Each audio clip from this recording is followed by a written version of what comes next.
welcome to Letty Does Playing Shadows Over Fire Part 2. I have already finished this adventure, but I realized it was too long, so this is going to be split into 2 parts, and this is the beginning of Part 2. I did a whole introduction for what it is I'm doing and what it is that I am reading over in Part 1, if you want to go check that out. But as a short version, I am playing Shadows Over Fire, which is a new book that is supposed to be a prequel to the Huntress trilogy set in Joe Dever's Lone Wolf universe. And let's just fade into wherever I left off on my adventure.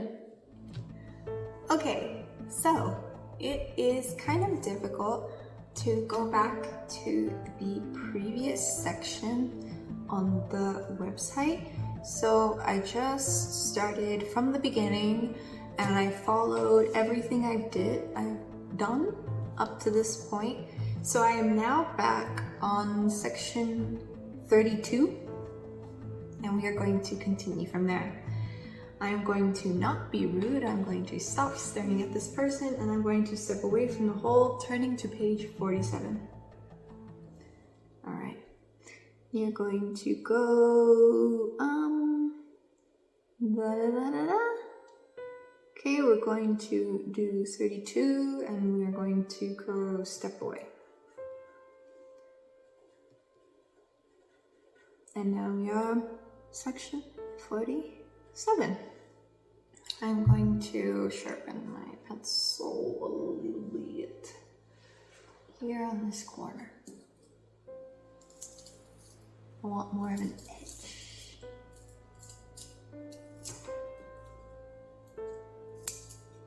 Oh, too much edge. Oopsie. That's fine.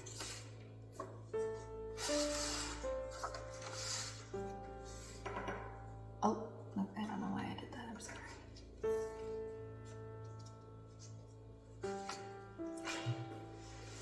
Okay, moving on. You are stepping aside when you hear the scraping of boots on the stones behind you. Pick a random number. If your name is Calatrasi, add 2 to the number chosen. If the result is 0 to 2, turn to 26. If the result is 3 or higher, turn to 52. I swear, if this Clive betrays me, it's gonna hurt my feelings. It's gonna hurt my feelings. We roll. We have rolled a 7. Alright, 7 means my result is 3. So we're just going to write here that I rolled a 7.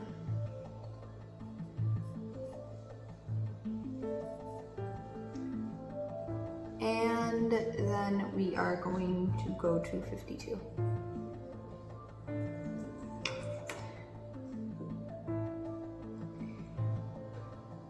You step aside, barely dodging out of the way of Grimshaw, who has rushed forward with hands outstretched to shove you off the tower. You don't know whether it was instinct or intuition that saved your life, but it is your training which causes you to lash out with a kick to the small of Grimshaw's back, giving the caravan guard just enough momentum to carry him with a final shriek through the hole. You look back towards the boulders, but whomever you saw before has disappeared, though you do spot a hidden goat path which leads off the cliff and down to the 2 boulders.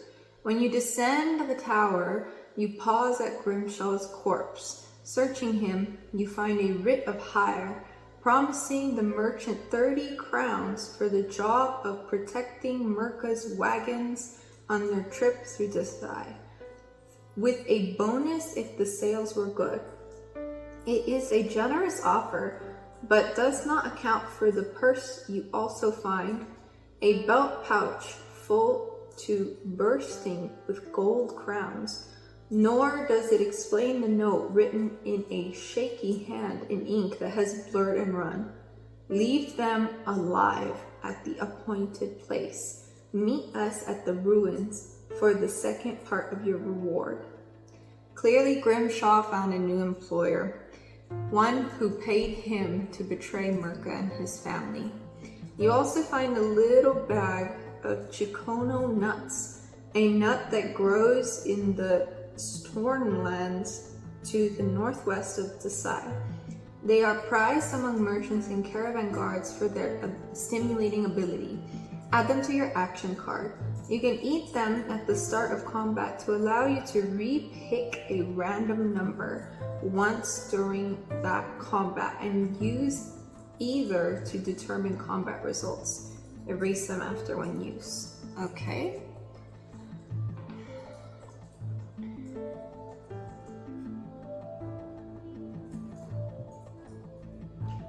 So do I get to keep the pouch of gold?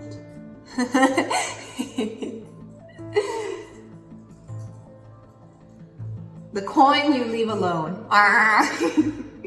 Holding to an old Desai saying, gold ill gained, to a curse be chained. Okay. You take the goat path and are soon at the mammoth stones, which tower above you like crouched ogrons, even bigger than you had thought from up on the tower. There is a cave at their base, a small jagged gap in the side of the hill they lean against. Determined to investigate, you squeeze yourself through the crack just as the last rays of sunlight grace the earth. If you have a torch, you must light it now. I don't. I have flint and tinder. Turn to 6.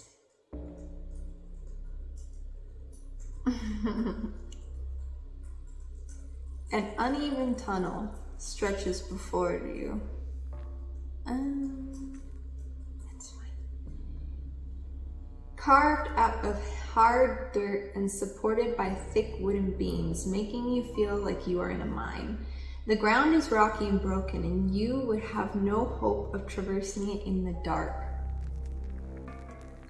The thinnest slice of moonlight falls inside the tunnel entrance. In the prior section, did you light a torch? No. If not, go to 79.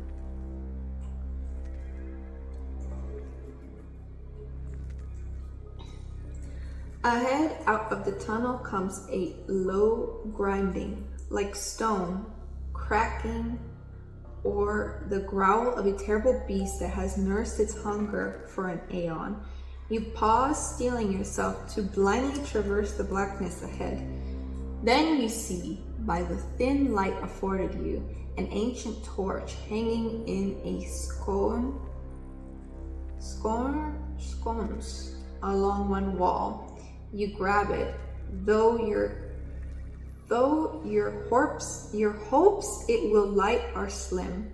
The oil has long dried, it is true, but the twine wrapped around its top is drier still. And after diligently working at it for a bit with your flint and tinder, it catches! To your surprise, it flares up brightly, burning unnaturally hot in a way that suggests there is possibly magic at work here. Maybe an undetectable alchemical compound. The light shows no immediate danger, and you progress forward, caution slowing every step. Go to 40. Light in hand, you follow the passage, which used to have branching paths that are now choked with collapsed earth and rocks.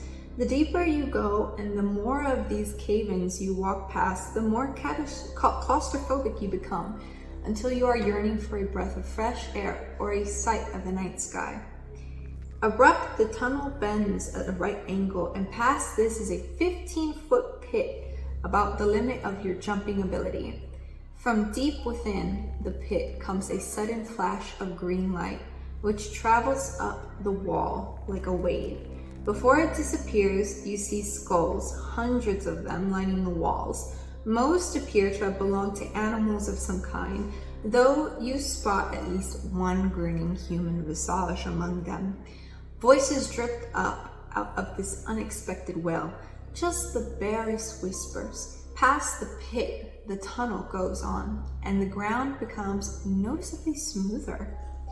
If you wish to leap over the pit to this smoother path, turn to 69. If you wish instead to climb into the hole, turn to page 54.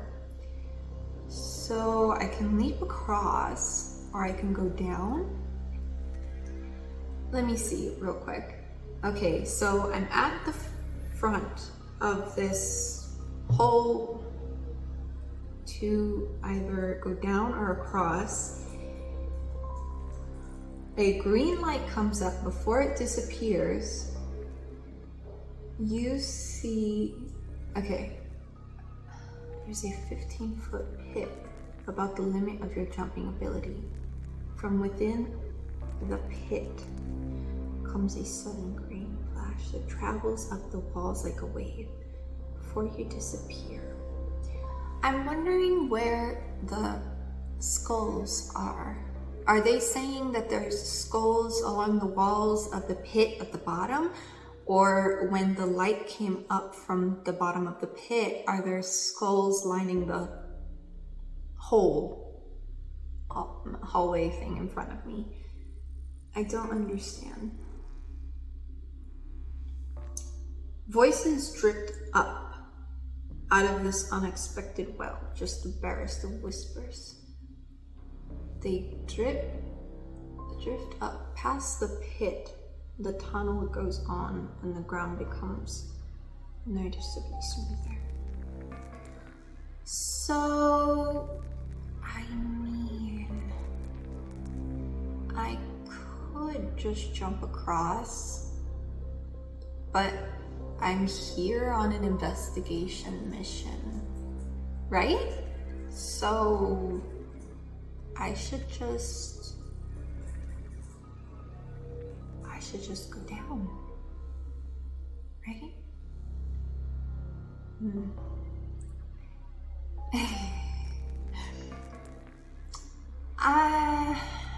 Two short swords, one backpack, one flint and tinder, one water skin, one blanket, one rope, the train of Ishir, a healing, and Chikona nuts. I still have my feet of strength. I have a clue that just says missing dogs. Missing dogs. Animals. They say animal skulls. It says animal skulls. Dog skulls. And human skulls. I think I need to go down. Because if I jump across, then I'm not really doing my mission, am I? Okay. Noticeably smoother, but smoother means it's traversed more often. I don't know. I think I'm just gonna go into the pit. Yeah. 54. Oh shit. I see a skull. Alright. We're down. 54. Pushing past a feeling of revulsion, you find grips in the eyes and nose sockets of the various skulls, using them to aid your descent into the hole. You are forced to leave your torch behind, but you are not left in darkness for long. Green fires ignite in the eye sockets and open mouths of your handholds, casting a sickly light upon your face. You begin to hear the whispers again, only now they are all around you. They rise in pitch and insistence, worming their way into your brain until red dots begin to appear in front of your eyes and your chest becomes constricted. You shut your eyes and struggle to hang on, aware that you are being subjected to a vicious psychic attack. Pick a random number. If you have the Chain of Ishir, which I do, pick 2 numbers and use the higher result. If your name is Tefa, that's me, add 1 to the number. And if you have a rope, add 1 to the number.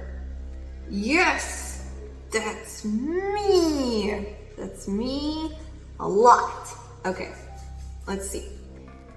So first, I get to pick 2 numbers. Shit. Okay, well, that first roll was a straight up 0, so. Okay, my second roll is a 1, so that's fucking awful. Picking the higher result, I have a 1. Let me see, so do I get rid of the chain of Ashir? It doesn't say I do. If your name is Tetha, add 1 to the number. Oh yes, that is my name. And if I have the rope, which I still do, add 1 to the number. So my total is 3.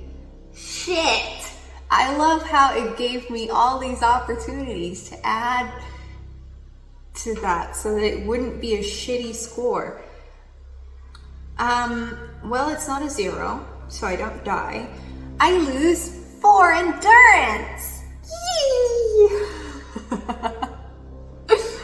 Because my total result is in the 1 to 4 range. I lose 4 endurance. So that fucking sucks.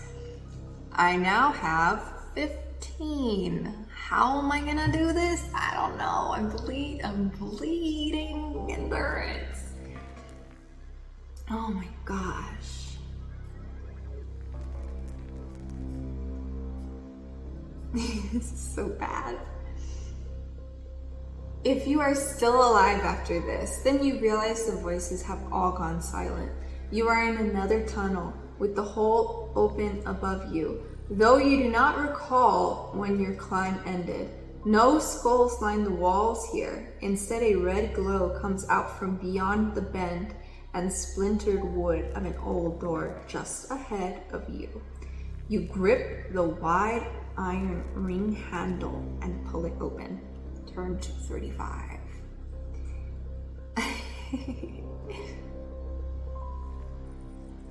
Beyond the door is a chamber made of stone blacker than dreamless sleep, giving you the unsettling impression the room never ends. As an iron cauldron, gray and rusted, is bubbling over a roaring fire in the center of the room, green and purple liquids sputtering out like a breaking pustule. Red smoke rises from the fire, pools at the top of the room, escaping slowly through unseen vents. Out of the cauldron runs thick tubes made of animal gut, like engorged worms, slopping over the cauldron's sides and snaking across the floor to 4 tables, 3 of which hold people, 2 women and a young man. They are dressed in soiled clothes meant for road travel, but finely woven with rich materials, the clothes of well-to-do caravaneers. On their faces have been placed strange animal half-masks, leaving their nose and mouths exposed. The tubes run up from the table and are shoved into their open mouths, their throats convulsing around the thick, semi-translucent guts. You have found the merchants. Animals. Animals in purpose, if not in form. A high-pitched voice says from the shadows. Its owner steps out of the depths of the room and draws near the cauldron, grinning at you. He is a specter of a man, far too thin and with long, spindly arms emerging from the sleeves of his tattered purple robes.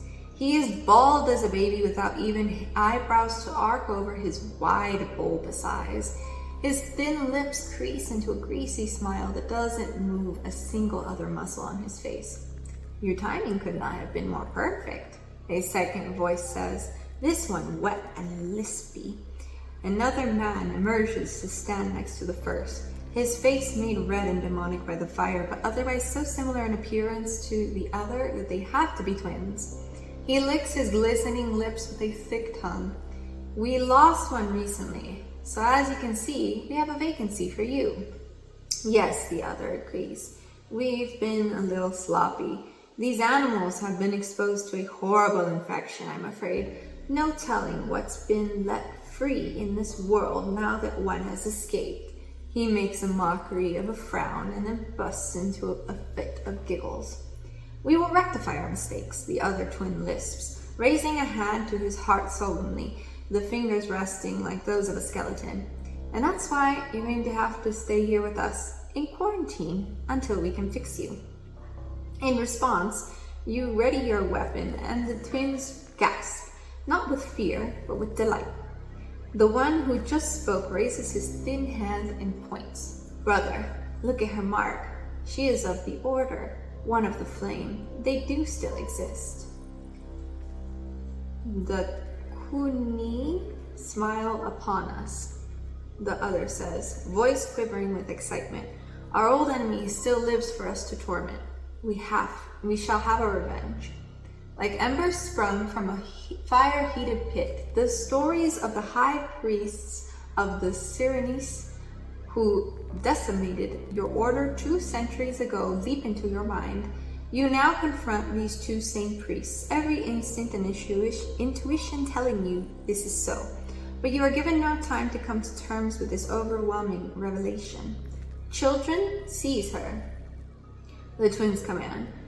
Simultaneously, and as though rising from their graves, the merchants groan and step with naked feet onto the stone floor, puss-colored drool dripping from around the tubes still stuffed into their mouths. They surround you, some with hands balled into fists, others wielding crude knives and scalpels snagged from the tables. Behind their masks, you can see that their eyes are completely black, like an overfull inkwell. They are innocents in all this, their minds trapped by the workings of their insane captors. If you have a check mark next to your name, turn to 31. Otherwise, if you wish to fight the merchants, turn to 15.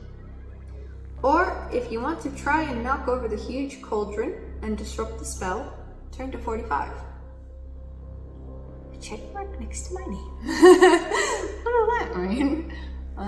Well, I don't. Does fighting the merchants mean I kill them? I don't want to kill them. Well, I guess technically I'm not here to save the merchants. I'm here to investigate the merchants. But I mean, they're just people fighting me with hands and little knives. If you want to try and knock over the huge cauldron and disrupt the spell, I don't know if that's how that would work.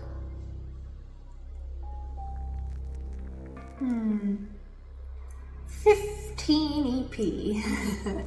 What can we do with that, I don't want to hurt these guys, but I guess I have to. Okay.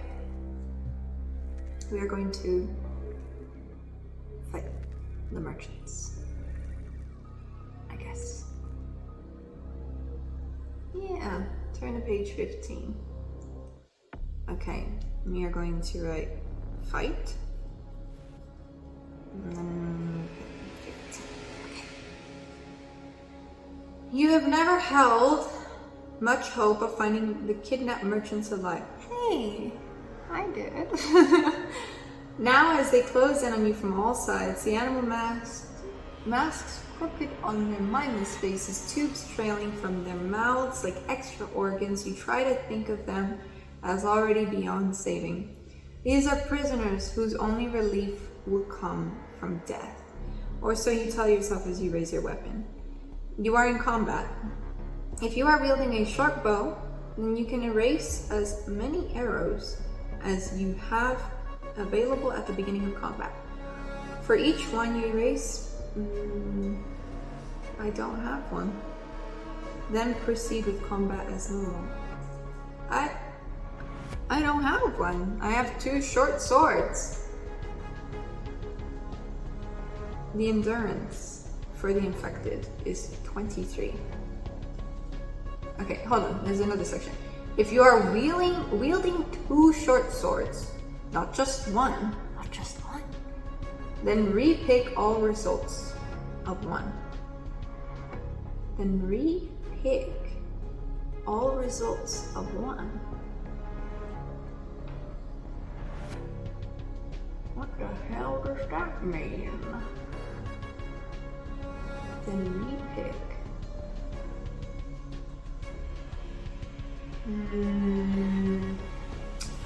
Okay. Well, let's see. To start, we are in combat. So we now have our combat record here.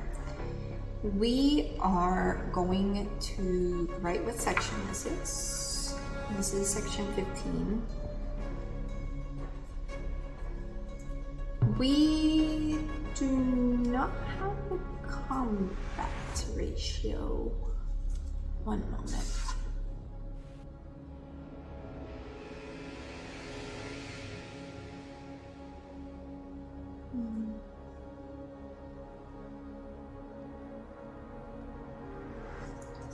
Yeah, so there's not quite a combat ratio in this game because we don't have combat skill.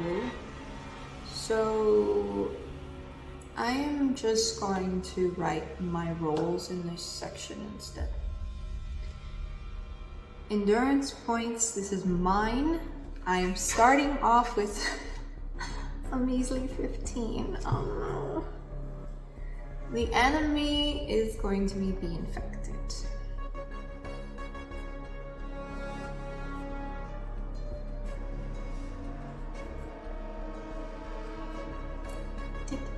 They have endurance points of 23 to start.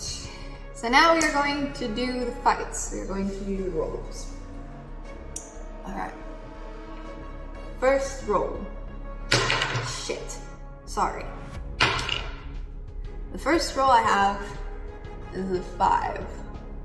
So I rolled a 5.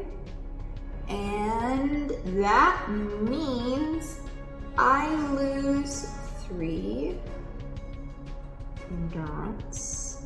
So I am now at 12. And that means that they lose 5 endurance. Oh, I'm gonna lose this.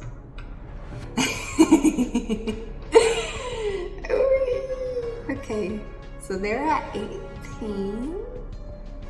And I'm at 12. Nice.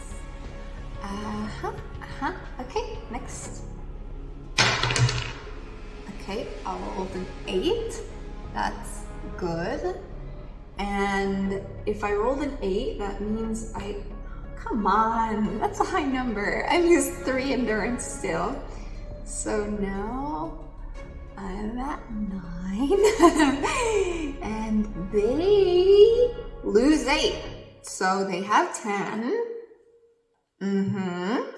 Another roll. That's a 7. And if that's a 7, that means I still lose 3. So I have 6. And they lose 8, so they have 2. And one more roll. Oh, I rolled a 0, which means I lose 0 endurance points, and they lose 11. So did I just put -9? Okay, hold on. I rolled a 0, I rolled a 7, I rolled an 8. Okay.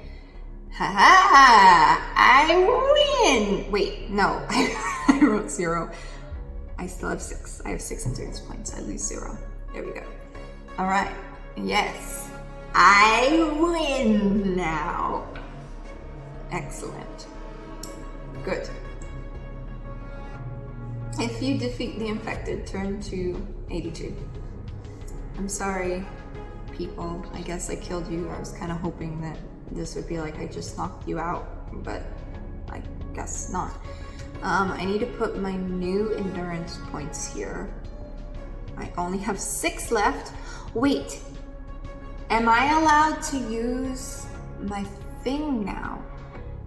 I have this healing poultice. I think I'm allowed to use it now. I forgot to write that this gives me +4 EP. I think I can use it now. Even though it doesn't say. I'm going to use it. Yes. So I'm going to erase it, I guess.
Alright, I'm just cleaning up my board real quick. And then I'm gonna write here that I used the healing thing.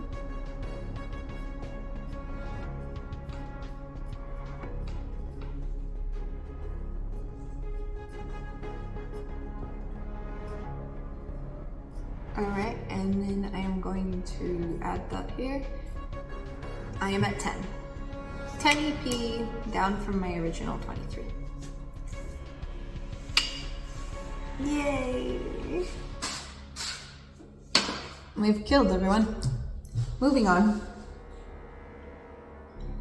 Gray and green liquid, thick as coated oats and tingled with the frothy pink of blood, oozes and sprays from the mouths of the 3 merchants.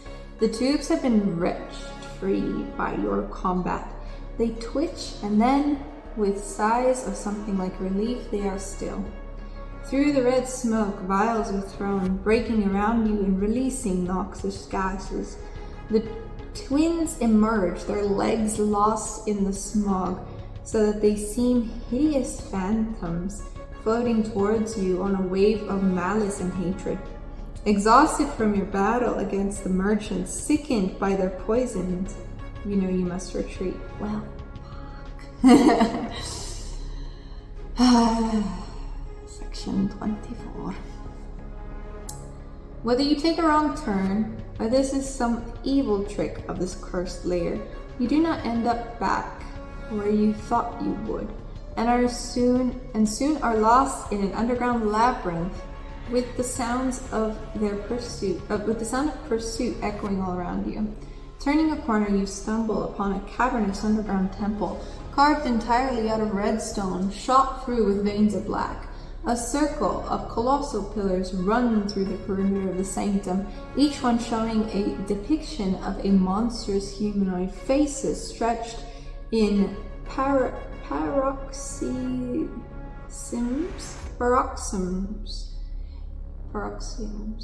of pain. At the base of each is a door.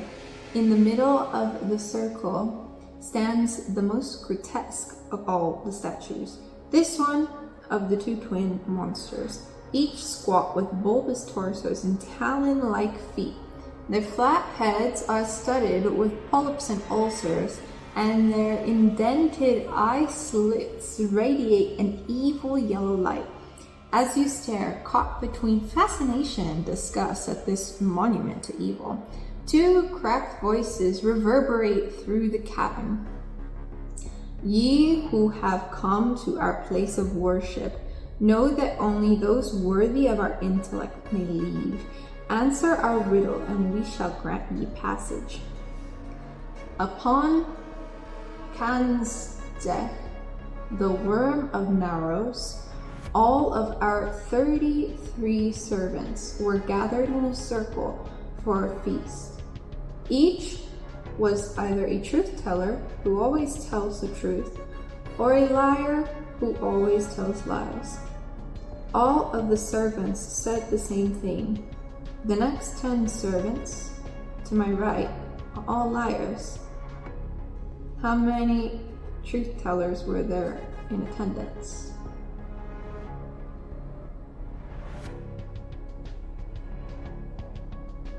With that, the voices fall silent, replaced instead by a different set of twin voices. Your pursuers are nearby, their curses and threats drawing ever closer. Click here to attack the riddle. Well, I wrote down here on my inventory Chain of Ishir, and then it told me to note that the number 33 was important. And I did, and they're up 33. And now there's 33 servants, they say. But it says they can't all be telling the truth. Wait. Wait. All of my so gathered in a circle for a feast. Each was either a truth teller who always told the truth, or a liar who always tells lies. The next 10 servants, to my right, are all liars.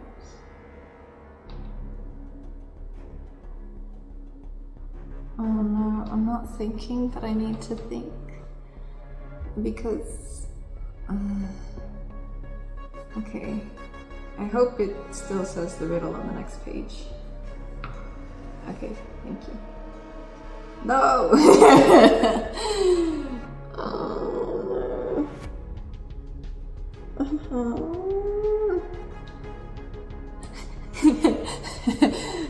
I don't need to think about this. Things that I have and as clues as that might help me. Clue: missing dogs. Important number 33. Alright. The thing is, I am so sure this is a multiplication or a division problem, but I was in like the foster system when I was supposed to learn grade school multiplication and division. And, you know, I'm sure I did, but I didn't like retain any of it. And so we're gonna draw this out. Yeah, that's what we need to do. So here we go.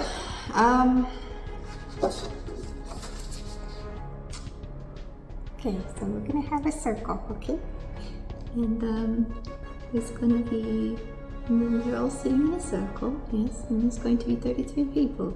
1, 2, 3, 4, 5, 6, 7, 8, 9, 10, 11, 12, 13, 14, 15, 16, 17, 18, 19, 20, 21, 22, 23, 24, 25, 26, 27, 28, 29, 30, 31, 32, 33. That's more than oval, but that's okay.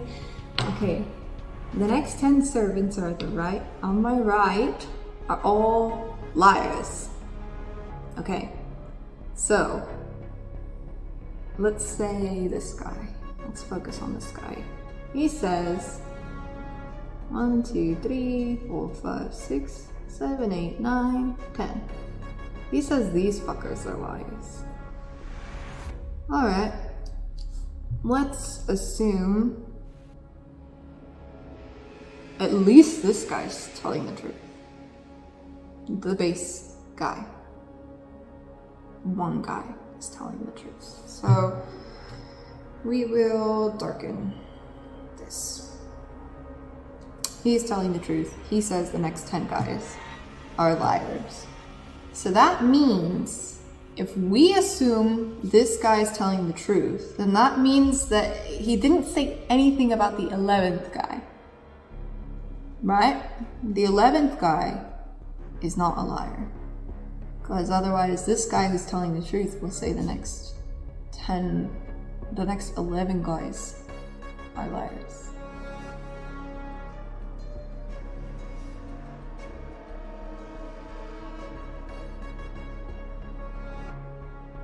Well, I guess that doesn't imply that the 11th guy is not a liar. Yes. He could just be omitting information. Okay, let's see. Right. So that would mean if this guy's telling the truth, and if this guy's lying. So if this guy's lying and he says the next 10 guys, okay, no, yes, because if this guy's telling the truth and he says the next 10 people are liars, then that means, and they're all saying that, then that means that this guy right here is saying the next 10 people are liars. But since he is a liar, that means he is lying because there has to be a truth teller in the next 10 people. Because he's a liar. So that means person number 11 has to be telling the truth. Right? Okay, so then if person number 11 tells the truth,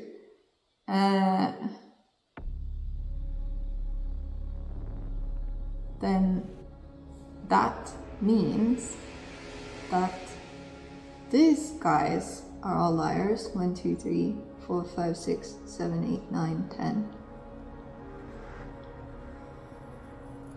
And then this guy, since being a liar, this has to be a truth teller. And then this guy, since he's telling the truth, 1, 2, 3, 4, 5, 6, 7, 8, 9, 10. 3. The guy telling the truth. There's 3 guys telling the truth. Like that. Yes. Is there 3 guys telling the truth? Alright, well, let's see.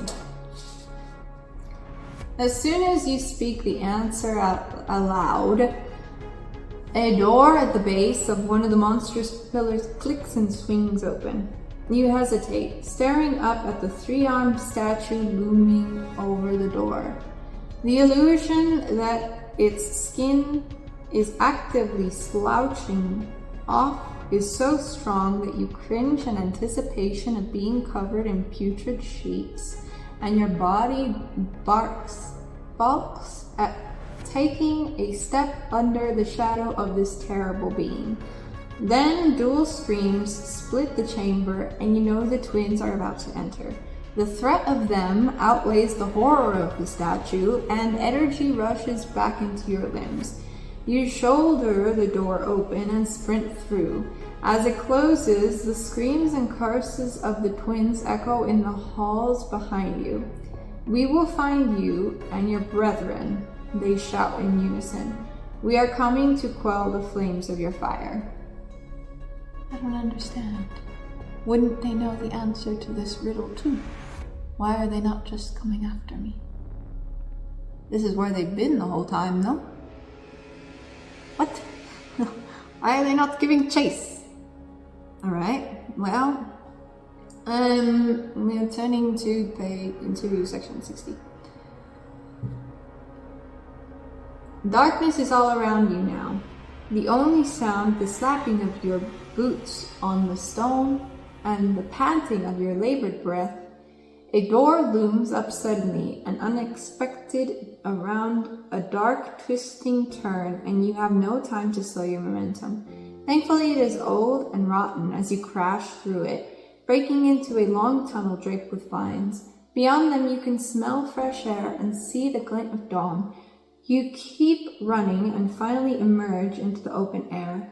Rarely has the sun's early light felt so embracing. Wasn't I literally just saying that the sun's early light felt like fucking fantastic? I think I've said this every single day I've woke up.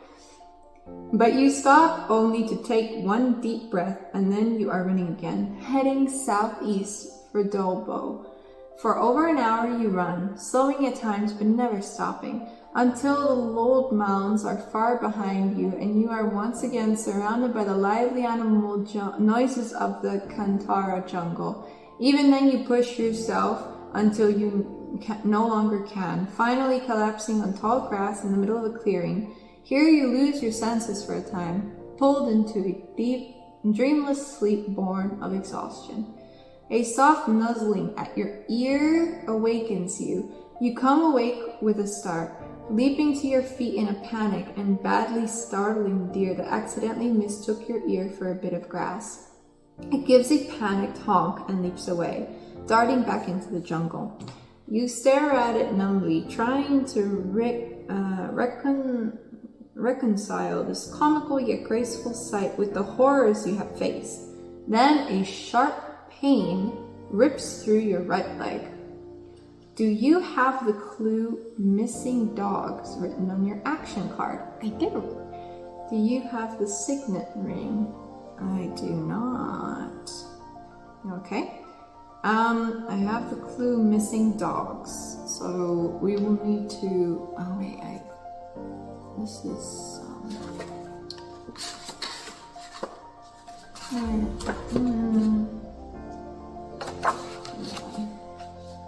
okay. We're going to turn to page 4 because we have the clue missing dogs. Am I able to find the missing dogs? Stepping out into the clearing is a huge man with bright red hair and beard, wearing the garb of a trapper. You instantly recognize the kindly, if frightened man you met the other day while hunting for clues along the highway. If only then you had known what terrors awaited you in the Loud Mounds. Dude, he warned me. You are about to call out for aid when you see the man's eyes. Before, they were a rich chestnut color. Now they are completely black without any pupils, like a doll's eyes. A chill shakes your body as you recall the words of the twins. These animals have been exposed to a horrible infection, I'm afraid. No telling what's been let free in the world now that one escaped.